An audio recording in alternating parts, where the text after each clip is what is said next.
A terrifying virus has swept across the world. Human civilization is on the brink of destruction. This virus turns people into violent and ferocious zombies within just 48 hours. In the midst of this horrific situation, a family is floating on a houseboat in a rural river in Australia, clinging to their last hope of survival. But can they really escape their fate? Or will they too become the next victims of this deadly zombie virus? To know all of this, you have to watch the full movie. A houseboat drifts along an Australian river. Inside it lives a small family, Andy, his wife Key, and their sweet little daughter Rosie. They fled here because survival had become a battle between life and death. The entire city was infected with the zombie virus. Once someone gets infected, a healthy human can turn into a zombie within 48 hours. To protect his family, Andy escaped the city. If they got infected, who would take care of little Rosie? But they weren't the only ones on this journey. Not far from the riverbank, Andy notices another family who had also left the city and built a temporary shelter. They had parents and 2 children. Andy thought maybe during such a disaster, they could find some companionship, so he tried to talk to them. But that family wasn't prepared to welcome strangers. In fact, the man even pulled out a gun. They didn't know whether Andy himself was infected, and they weren't willing to take any risks. Andy had no choice but to return to his boat. Kay informs him that the remaining food supplies will run out soon. She also tells him there's a town 30 to 40 kilometers away where they should go. Not many people live there, and they might be able to gather necessary supplies, but Andy isn't convinced. It's not certain that zombies won't attack them there. He's seen on the map that most of Australia is infected. Staying on the houseboat seems safest. He wants to travel along the river and reach a military base where they might be safe, but there's no guarantee the boat will make it that far. The fuel is running out, and Rosie also needs enough food.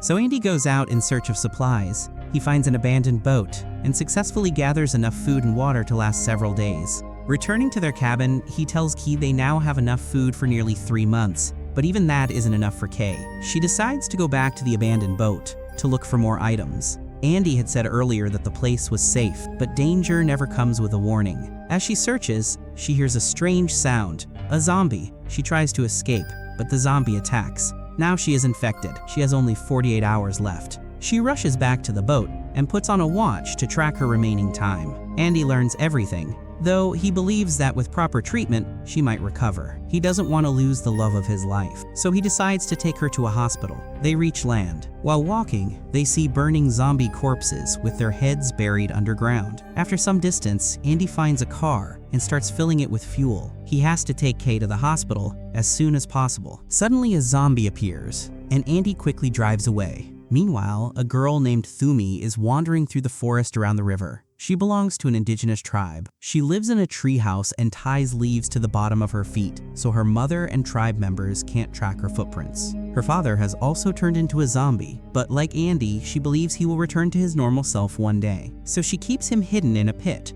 away from her mother Josie and the rest of the tribe because they burn zombies alive. She must feed her father, so she hunts animals during the day and gives him food. She also covers her face with a special substance that protects her from zombies. Meanwhile, Key's blood is thickening and turning jelly-like. She is slowly converting into a zombie. Still, she refuses to give up hope. She needs to change Rosie's diaper, so she steps outside and suddenly collapses. Andy rushes out, brings both Key and Rosie back into the car. Key knows staying close to Andy and Rosie will put them in danger, so she forces herself out of the car. She tries to tell Andy that she can't control herself anymore, but Andy isn't mentally ready to accept this. When Key refuses to go to the hospital, Andy forces her back into the car. Just then, a zombie appears in front of the car. Andy loses control and crashes into a tree. Kay gets severely injured, and Andy loses consciousness. When he wakes up, he is shocked. Kay has completely turned into a zombie. She has written "Save her" on the car, asking him to save Rosie from her and the other zombies. As Andy tries to rescue Rosie, Key bites him.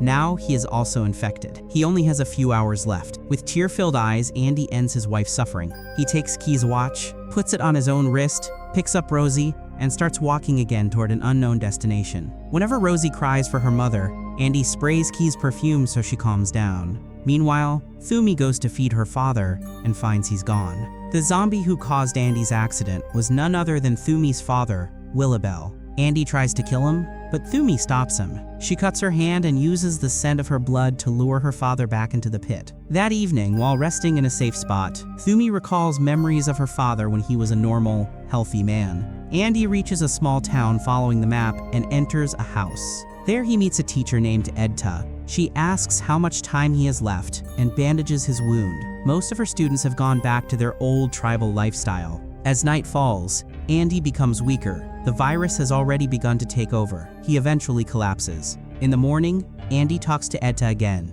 She tells him about Willibelle, Thumi's father. She knows Thumi because the girl was once her student. She tells Andy to leave Rosie with Thumi. Only she can take care of Rosie. After saying goodbye to Etta, Andy carries Rosie and continues walking under the scorching sun toward a military base. There, many soldiers had buried themselves before turning into full zombies so they wouldn't become a danger to others. But the danger isn't over. A zombie bursts out of the ground and attacks Andy and Rosie. A man named Vic shoots the zombie and saves them. But Vic himself is trapped inside a pit under the weight of several cylinders. He begs Andy to rescue him. Hearing the gunshot, more zombies start coming. Andy uses a car to pull Vic out and drives him to Vic's base, which is protected from outside threats. There, Andy meets Vic's wife, but she doesn't look happy at all. Fear is written all over her face. She reveals that once the world recovers, Vic plans to hoard various gases and make money from them later. Andy leaves Rosie with Vic's wife and heads out with Vic for hunting, and their prey isn't animals, it's zombies. Vic has been capturing healthy people and caging them as bait, spreading blood outside the cages to lure zombies, and drawn by the scent of fresh blood, mindless zombies gather there in a huge crowd. Taking advantage of this, Vic kills the zombies and collects various valuable items from them. His plan is simple. Once the world becomes normal again, he'll sell those items and make some extra income. After all, as the saying goes, nothing is more tempting than greed. As they reach the cages, Andy sees that Vic has kept Thumi locked up there as bait. Andy understands everything. Vic is definitely not a good person, and if he wants to keep his daughters safe from the zombies, he must work with Vic. Along with Thumi, Andy notices an old man also trapped there, another victim of Vic's filthy game. After finishing the day's work, Andy and Vic return to their base. Lauren still doesn't tell Vic anything about what's going on. The sun sets, darkness takes over, and another night begins. When Andy sees Rosie and realizes she will be safe with Lauren, he decides to free himself from the pain of this world once and for all. Watching everything from afar, Loren quickly brings Rosie over.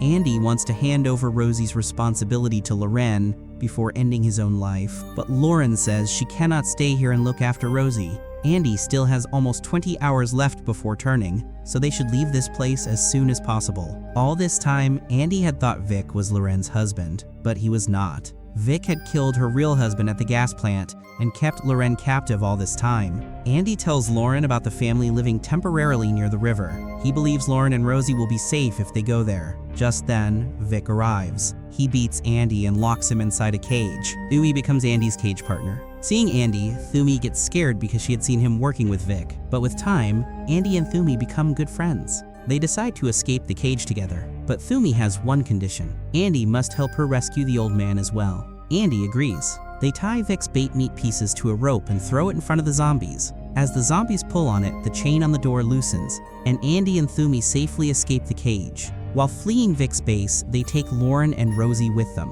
Even though they try to escape quietly, Vic wakes up again. He aims to shoot Andy, but Loren steps forward to save him and gets shot dead. Still, Vic refuses to give up the chase. The next morning, Andy goes looking for the family who lived near the river, and Thumi goes searching for the old man because he was not in the cage when they went to rescue him. Thumi calls him Magic Man. When Andy asks why, she explains that the old man could heal anyone, or even bring back their lost spirit. Thumi believes her father had lost his spirit, and that the old man could help him return to his old self. In simple words, Thumi believed that an evil spirit had controlled her father, and that the old man was their savior. Andy knows Thumi cannot accept the truth. Her father will never love her again. He has become a completely emotionless zombie. Andy tries to explain this, but Thumi refuses to believe him and storms off. What she sees next completely shatters her. She finds her mother, and the rest of the group had already killed her father and hung his body on a tree. A little later, Andy starts feeling sick again and also wants to bury himself underground like the others. Hearing Rosie cry, Thumi returns. Andy, Rosie, and Thumi cross the river and reach the family's caravan. Inside, they find that the family had arranged a birthday party. Fresh food is everywhere, but the caravan is completely empty. Andy leaves Thumi in the caravan and takes Rosie to find the family. They tell him he can take their caravan and car if he wants. Because the man of the family had been bitten by a zombie, and before killing his entire family, he hands Andy a revolver and tells him to use the remaining 2 bullets on himself. Andy doesn't listen and leaves. Soon after, he hears gunshots, meaning the man had killed his whole family. Thumi also hears the gunshots and rushes back to Andy and Rosie. Thumi tells Andy she will return to her mother and community. Andy and Rosie should come with her. To protect Rosie from zombies, Thumi applies the same special substance on her skin, and they head out. Even with death right in front of him, Andy refuses to lose hope. They now have to cross a railway tunnel filled with countless zombies. Though the zombies cannot touch them, another danger waits inside: Vic. He attacks Andy, hits Thumi, and takes Rosie away. When Andy reaches him, Vic realizes his mistake and breaks down crying. He returns Rosie to Andy. Andy somehow manages to bring Thumi back to consciousness, but she can barely walk. She must reach her mother, so Andy refuses to give up. He keeps her awake by asking questions while walking, even though his own condition keeps worsening. He is at the final stage now. Andy tells Thumi that after he leaves the world, she must take care of Rosie. Just then, Andy gets an idea. He had secretly kept some of Vic's bait meat with him. He ties the meat to the end of a stick and turns it into bait. This way, even after fully turning into a zombie, he will still move forward while carrying Rosie and Thumi on his back. At last, they reach Thumi's tribal community. Realizing Andy is now a zombie, one of the men kills him. Thumi feels overwhelming joy to be back with her people again. They also accept Rosie warmly. When they examine Thumi and Rosie, they discover that Andy had written on his own stomach, "Thank you." And with that, the movie ends. If you liked this video, don't forget to leave a like and subscribe.